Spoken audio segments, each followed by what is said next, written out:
dimanapun kalian berada, selalu dalam lindungan Tuhan Yang Maha Esa. Sebelumnya, perkenalkan, nama saya Cucu Nudayah, NPM 201801500 Saya adalah mahasiswa tingkat 4 Bimbingan dan Konseling di Universitas Indraprasta PGRI Jakarta. Video ini saya buat dalam rangka pemenuhan tugas mata kuliah Konseling Format Khusus yang diampu oleh Ibu Epi Fitriyanti MPD Kons. Dalam video ini, saya akan menjelaskan tentang beberapa layanan yang ada dalam bimbingan dan konseling, yaitu layanan konsultasi, layanan mediasi, layanan advokasi, dan layanan penempatan dan penyaluran. Selamat menyaksikan!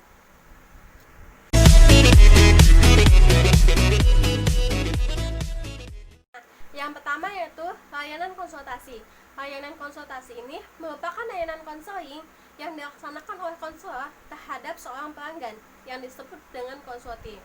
Layanan konsultasi ini memungkinkan konsulti memperoleh wawasan pengetahuan dan cara-cara yang perlu ia laksanakan dalam menangani kondisi atau permasalahan yang sedang dialami oleh pihak ketiga.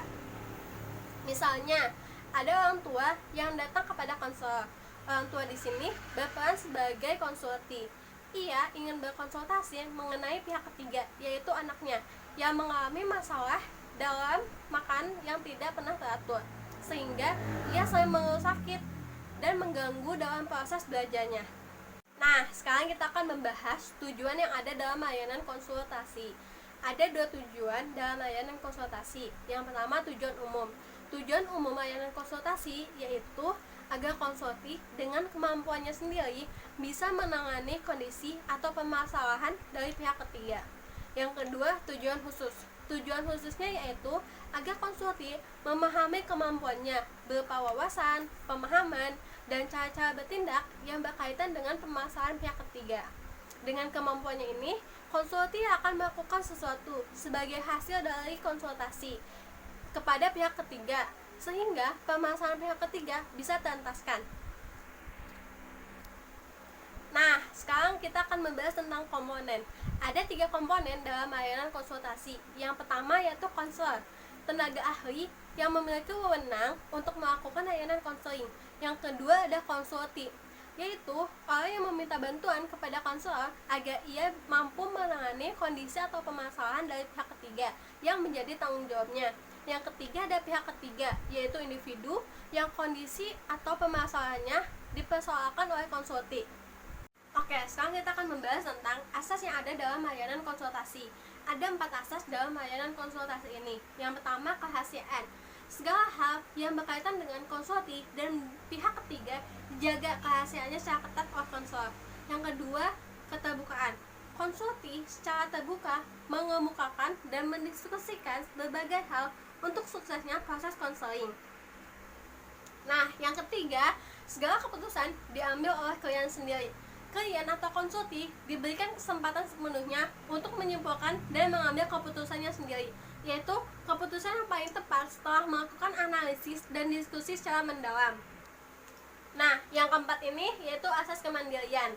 Dalam asas ini, konsulti mencapai tahap-tahap kemandirian, yaitu memahami dan menerima dirinya sendiri secara positif dan dinamis, memahami dan menerima lingkungan secara objektif, positif dan dinamis, mengambil keputusan secara positif dan tepat, mengarahkan diri kepada keputusan yang telah diambil, serta mewujudkan diri sendiri. Oke, sekarang kita akan membahas tentang pendekatan yang ada dalam layanan konsultasi. Dalam layanan konsultasi ini, penanganan klien dilakukan melalui perantara, yaitu seorang konsulti.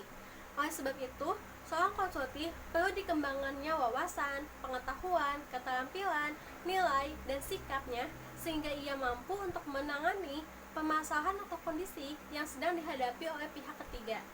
Selanjutnya ada teknik. Teknik yang digunakan dalam layanan konsultasi ini ada 2, yaitu teknik umum dan juga teknik khusus. Teknik umum ini digunakan untuk mengembangkan proses konseling yang dimulai dari menerima klien, mengatur posisi duduk, mengadakan penstrukturan konsultasi, melakukan diskusi dan analisis, hingga dengan melakukan penilaian dan juga pelaporan.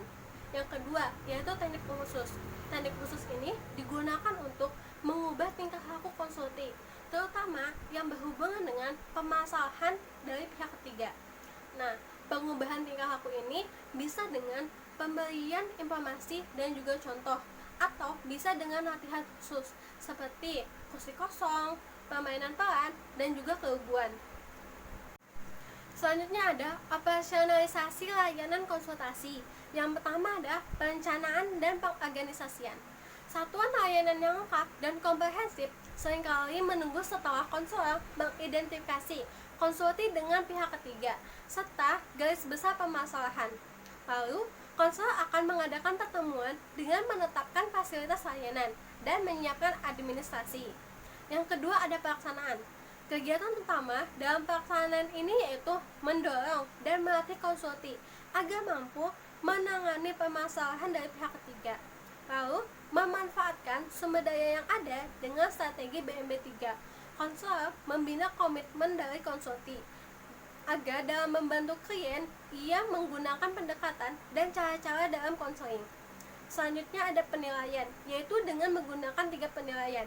Yang pertama, penilaian segera, yaitu menilai apa yang diperoleh oleh konsulti dari proses konsultasi. Yang kedua, penilaian jangka pendek, yaitu menilai bagaimana konsulti melaksanakan hasil konsultasi.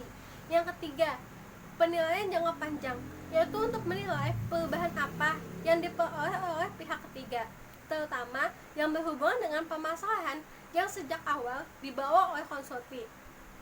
Nah, selanjutnya ada tindak lanjut dan laporan. Hasil dari penilaian akan menjadi bahan diskusi dan analisis yang akan didiskusikan pada proses konseling berikutnya. Selanjutnya ada laporan pelaksanaan program yang memuat keseluruhan aspek kegiatan layanan konselor terhadap konsulti serta pelayanan konsulti terhadap pihak ketiga. Nah, laporan ini akan diberikan kepada pihak-pihak yang terkait, misalnya kepada konsulti.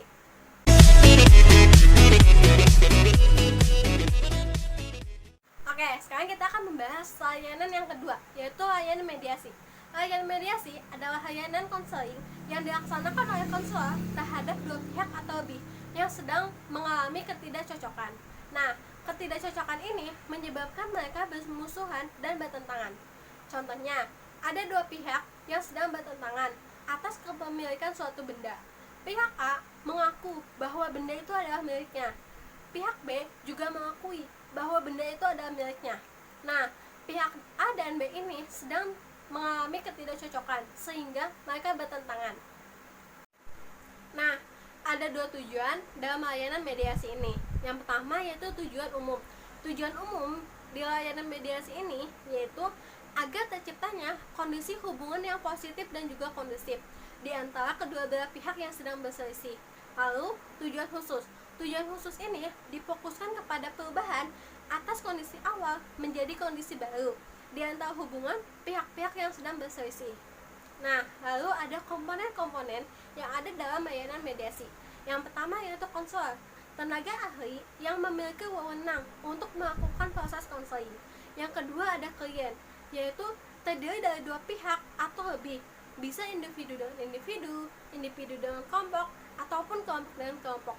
Yang ketiga ada masalah klien, yaitu hubungan yang menjadi pertikaian di antara kedua belah pihak. Nah, sekarang kita akan membahas tentang asas-asas yang ada dalam layanan mediasi. Yang pertama yaitu asas kerahasiaan. Layanan mediasi melibatkan lebih dari dua orang, yaitu konselor dan pihak-pihak yang sedang berselisih. Nah, asas kerahasiaan ini ditekankan agar semua orang yang terlibat dalam layanan tidak menyebarluaskan apapun kepada siapapun. Yang kedua, asas keterbukaan. Semua orang yang ada dalam layanan hendaknya membuka diri seluas-luasnya sesuai dengan permasalahan yang sedang dibahas. Yang ketiga, asas kesukarelaan. Idealnya, sejak awal peserta layanan melakukan layanan mediasi ini secara sukarela. Nah, dengan adanya penerimaan dan penstrukturan yang baik akan menciptakan suasana yang kondusif kepada para peserta layanan sehingga mereka bisa melakukan layanan mediasi secara sukarela. Selanjutnya, ada asas kekinian. Nah, materi pokok yang menjadi bahasan dan layanan mediasi adalah hal-hal yang aktual yang menyangkut dengan pikiran, perasaan, persepsi, sikap, ataupun kegiatan tindakan yang ada ataupun berkembang sekarang. Nah, yang kelima, asas kemandirian. Dalam asas kemandirian ini diharapkan semua orang yang terlibat bisa mengembangkan kemandirian mereka, baik dalam berpikir, merasa, berpendapat, berpandangan, ataupun bersikap. Kemandirian ini bersifat dan mengarah kepada hal-hal yang positif, sehingga jauh dari suasana pertikaian, permusuhan, ataupun persaingan yang tidak sehat di antara pihak-pihak lain. Nah, sekarang kita akan membahas tentang pendekatan-pendekatan yang ada dalam layanan mediasi. Yang pertama, pendekatan kolaboratif. Nah, dalam pendekatan ini, konselor menghubungi pihak-pihak yang memiliki kaitannya dengan masalah yang sedang dibahas. Pihak-pihak ini diupayakan menyumbangkan pengentasan atas masalah yang sedang dibahas. Yang kedua, pendekatan saya oke, kamu oke. Nah, pendekatan ini dapat dikembangkan ketika konselor mengembangkan asas-asas, terutama asas kerahasiaan, keterbukaan, kesukaraan. Nah, dan juga dengan teknik-teknik yang ada dalam konseling, yang diawali dengan menerima klien sampai dengan perstrukturan. Nah, yang ketiga yaitu pendekatan komunikasi secara dewasa. Dalam pendekatan ini, konselor bertugas mengembangkan komunikasi pihak-pihak yang ada dalam layanan, yang dilandasi dengan status dewasa, di mana memiliki warna objektif, rasional, dan juga demokratis. Nah, yang keempat adalah pendekatan komprehensif, yaitu di mana permasalahan yang terjadi di antara pihak-pihak yang sedang bertikai dilihat secara keseluruhan, tidak dari satu sudut pandang saja, sehingga akan adanya keterkaitan di antara bagian-bagian yang ada di dalamnya. Nah, yang kelima yaitu pendekatan realistik, bermoral, dan bertanggung jawab. Di sini konselor menekankan bahwa dalam penyelesaian masalah, para peserta layanan harus menerapkan 3R, yaitu reality, right, dan responsibility. Nah, dengan 3R ini, mereka akan berhubungan secara harmonis dan saling membantu. Selanjutnya yang keenam, yaitu pendekatan politik. Pendekatan politik ini sama dengan pendekatan kolaboratif, di mana konselor menghubungi pihak-pihak yang memiliki kaitannya dengan permasalahan yang sedang dibahas. Nah, selanjutnya ada teknik umum layanan mediasi. Teknik umum ini dimulai dari menerima klien, mengatur posisi duduk, mengadakan perstrukturan, melakukan kontak mata, menanyakan pertanyaan terbuka, penafsiran, dan juga penyimpulan. Yang kedua ada teknik khusus, yaitu untuk mengubah tingkah laku, bisa dengan pemberian informasi, contoh, latihan, nasihat, dan juga kontak. Oke, selanjutnya ada operasionalisasi layanan mediasi.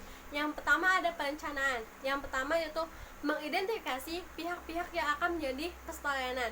Yang kedua, mengatur dengan calon peserta layanan. Yang kedua, menetapkan fasilitas layanan.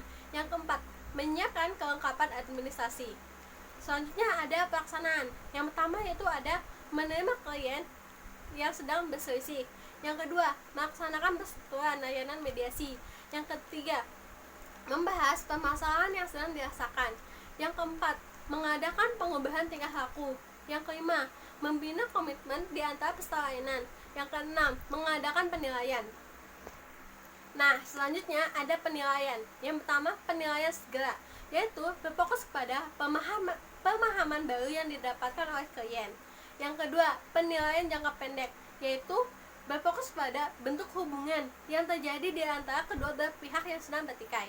Yang ketiga, penilaian jangka panjang, yaitu berfokus kepada pendalaman, perluasan, dan pemantapan atas penilaian jangka pendek dalam waktu yang cukup panjang. Yang kelima yaitu tindak lanjut dan juga pelaporan, yaitu mengadakan layanan mediasi lanjutan untuk menilai hasil evaluasi dan juga memantapkan upaya perdamaian di antara pihak-pihak yang terkait. Selanjutnya, laporan pelayanan program berisi tentang proses dan juga hasil dari layanan yang telah diselenggarakan.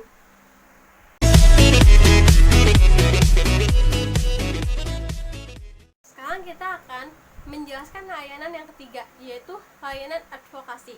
Layanan advokasi adalah layanan konseling yang dilaksanakan konselor pada upaya memperjuangkan hak-hak seseorang yang tercederai oleh pihak-pihak lain. Misalnya, ada seorang siswa yang terancam tidak bisa mengikuti ujian akhir semester dikarenakan ia belum membayar SPP.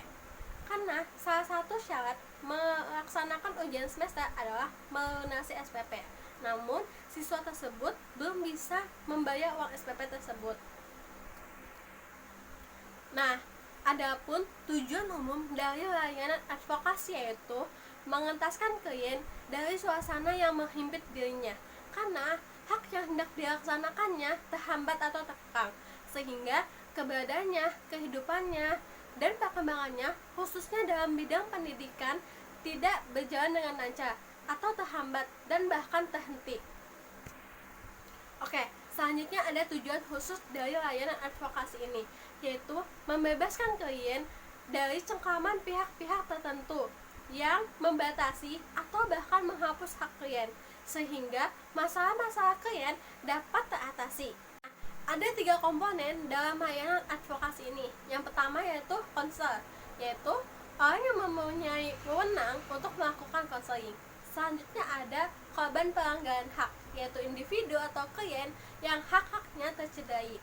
Yang ketiga ada pihak-pihak yang terkait, yaitu orang yang mempunyai wewenang untuk mempengaruhi terimplementasikannya hak-hak klien.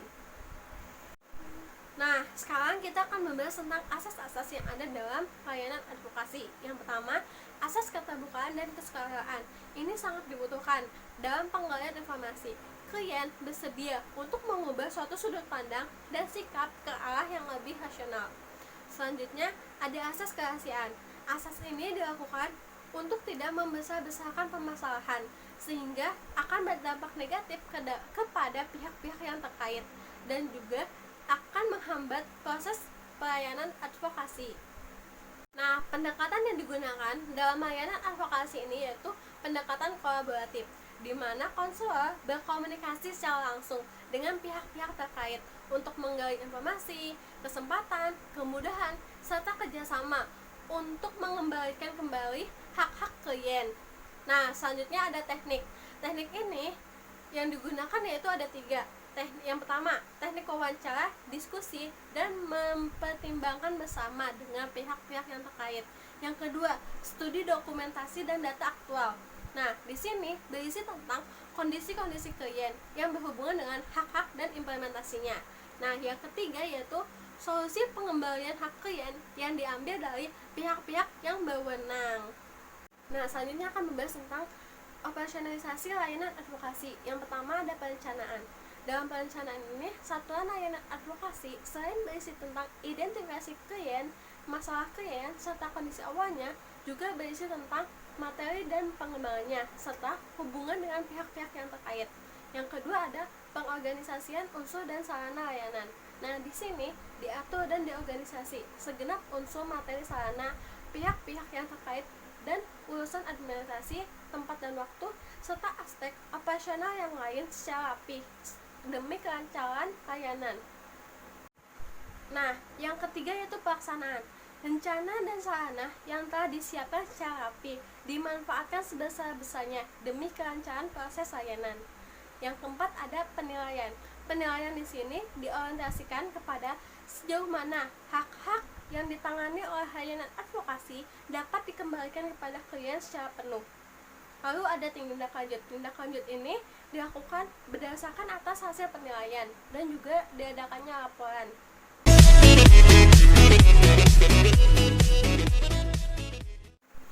Oke, sekarang kita akan membahas layanan yang terakhir, yaitu layanan penempatan dan penyaluran. Layanan penempatan dan penyaluran adalah layanan yang ada dalam bimbingan dan konseling yang berfokus pada penempatan dan penyaluran seperti bakat dan minat seorang klien atau individu agar ia terhindar dari kondisi mismatch atau polarisasi antara kondisi dirinya dengan lingkungannya. Misalnya, ada seorang siswa yang bingung memilih jurusan di SMA. Ia takut ketika ia memilih jurusan dan itu tidak sesuai dengan dirinya, maka akan berdampak negatif pada dirinya sendiri. Nah, tujuan dari layanan penempatan dan penyaluran ini adalah tercapainya tempat atau lingkungan baik secara fisik, sosial, budaya, sosial emosional yang sesuai untuk individu itu, sehingga ia mampu mengembangkan potensi yang ada dalam dirinya. Adapun tujuan khusus dari layanan penempatan dan penyewaan. Yang pertama, fungsi pemahaman, yaitu dipahaminya potensi individu, kondisi lingkungannya yang sekarang, serta kondisi lingkungan yang individu itu kehendaki. Yang kedua, fungsi pencegahan, yaitu mencegah terjadinya masalah, hambatan, ataupun kerugian apabila individu itu tersebut dibiarkan dari lingkungannya yang sekarang. Yang ketiga, fungsi pengentasan, yaitu mengatasi masalah individu melalui upaya penempatan dirinya kepada kondisi lingkungan yang sesuai dengan kebutuhannya. Yang keempat, fungsi pengembangan dan pemeliharaan. Dengan kondisi lingkungan yang lebih sesuai, maka ia akan lebih bisa mengembangkan dan memelihara potensi yang ada dalam dirinya. Yang kelima, fungsi advokasi, yaitu menghindari individu dari keteraniayaan akan hak-haknya. Nah, ada dua komponen dalam layanan penempatan dan penyewaan. Yang pertama yaitu konselor, tenaga ahli yang memiliki wewenang untuk melakukan layanan konseling. Yang kedua, peserta layanan dan masalahnya, yaitu individu atau kelompok yang membutuhkan tempat yang lebih sesuai untuk dirinya. Lalu selanjutnya, asas-asas yang ada dalam layanan penempatan dan penyewaan. Yang pertama, asas kesukaraan, di mana klien datang kepada konselor secara sukarela untuk meminta bantuan. Lalu asas keterbukaan, yaitu klien secara terbuka mengemukakan masalahnya kepada konselor. Lalu ada asas kegiatan, di mana klien ikut terlibat dalam proses layanan ini. Lalu selanjutnya ada asas kerahasiaan. Asas ini berhubungan dengan masalah-masalah pribadi yang tidak perlu orang lain untuk ketahui. Pendekatan yang dilakukan dalam layanan penempatan dan penyewaan adalah format kolaboratif, di mana konselor menghubungi pihak-pihak yang terkait dalam rangka mencari kesempatan dan dukungan serta fasilitas yang akan menguntungkan bagi peserta layanan. Lalu, format individu dan kelompok juga bisa diterapkan selama permasalahan pribadi yang mereka alami saling berkaitan. Ada 3 teknik yang dilakukan dalam layanan penempatan dan penyewaan. Nah, yang pertama, studi awal. Studi awal ini untuk mengkaji potensi dan kondisi dari klien. Yang kedua, ada bentuk penempatan, yaitu perencanaan penempatan berdasarkan dari klien serta hasil pengkajian dari konselor. Yang ketiga, rencana bersama, yaitu penempatan klien kepada lingkungan yang baru berdasarkan sepengetahuan dan sepersetujuan dari klien itu sendiri. Oke, sekarang akan menjelaskan tentang operasionalisasi layanan penempatan dan penyewaan. Yang pertama ada perencanaan. Perencanaan ini dimulai dengan identifikasi kondisi yang menunjukkan suatu kebutuhan untuk penempatan atau penyewaan. Nah, yang kedua yaitu pengorganisasian unsur dan sarana layanan. Dalam tahap ini diisi dengan menyiapkan prosedur dan langkah-langkah, staf perangkat, dan fasilitas dari layanan. Yang ketiga yaitu pelaksanaan. Dalam tahap ini diisi dengan kegiatan dalam rangka melakukan pengajian terhadap kondisi permasalahan klien. Nah, berdasarkan prosedur dan langkah-langkah yang telah disiapkan. Yang keempat yaitu penilaian. Dalam layanan penempatan dan penyewaan hanya ada 2 penilaian, yaitu penilaian jangka pendek yang dilakukan 1 minggu sampai dengan 1 bulan setelah klien berada di lingkungan yang baru. Yang kedua, penilaian jangka panjang, yaitu dilakukan setelah 1 bulan klien berada di lingkungan yang baru. Yang terakhir yaitu tindak lanjut. Tindak lanjut ini dimulai dengan mengidentifikasi hal-hal yang perlu ditindaklanjuti. Rencana tindak lanjut ini perlu didiskusikan terlebih dahulu dengan klien dan juga pihak-pihak yang terkait bila diperlukan.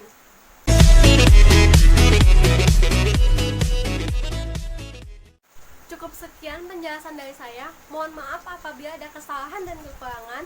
Semoga video ini bisa bermanfaat untuk kita semua. Terima kasih sudah menonton. Wassalamualaikum warahmatullahi wabarakatuh.